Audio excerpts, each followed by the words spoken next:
Hi everyone, welcome back to another video. Now, in one of my previous videos, I went over how to design like a 90s textbook in Photoshop. So that kind of inspired me to go back to my graduation photos and edit myself to kind of look like, from the 90s. You know how those photos look where it's like main shot and then another shot looking into the distance, looking philosophical.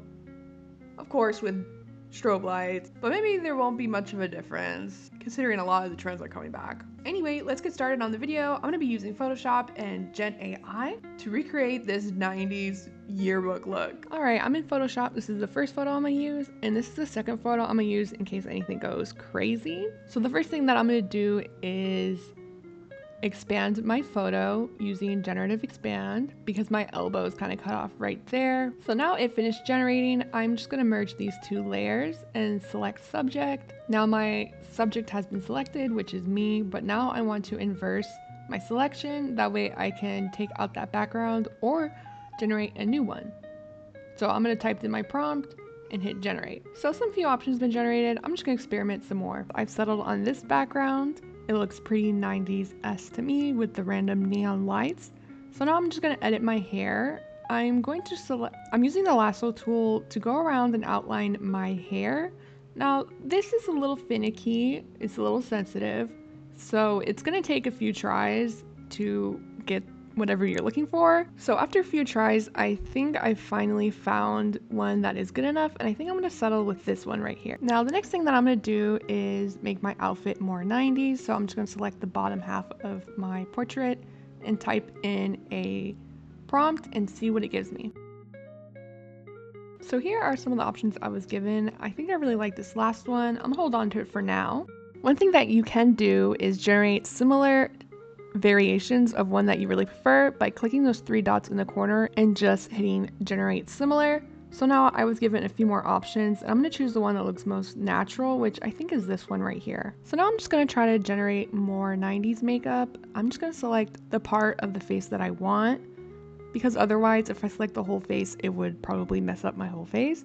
So I'm selecting the lips right here. Now I'm just generating a few different prompts and seeing what that looks like. So I settled on this lip look, but I lowered down the opacity just a little bit so it blends in a bit more. The next thing that I'm going to do is go ahead and select my graduation cap for my other photograph.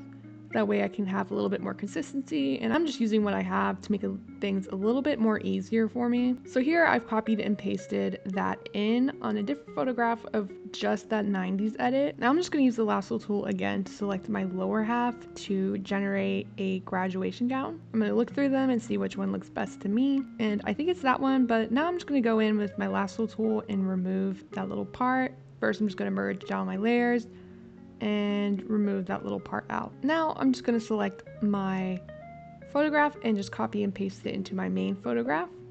I'm going to transform it and just rotate it horizontally. And I'm just going to move it to where I like, and then to make sure that I'm not overlapping with my main portrait, I'm just going to select part of the main portrait right here, and I'm just going to delete that out. And now I want this photograph to kind of fade out at the bottom. So all I'm going to do is make this a layered mask or a mask layer by hitting that little button down there. And then I'm going to hit G on my keyboard and just move the line up, and we can already see that effect of fading out right there, and I'm just going to adjust it to my liking. The last thing I'm going to do is select all my layers and merge them together. That way I can go ahead and add in my finishing touch, which would be adding that noise in to make it look like 90s quality. So now I am just going to go to File, Export, and save it as a PNG. So this is the finished product. Let me know what you guys think. Is it accurate? Is it somewhat accurate? Let me know if this helped, and I'll see you in the next video.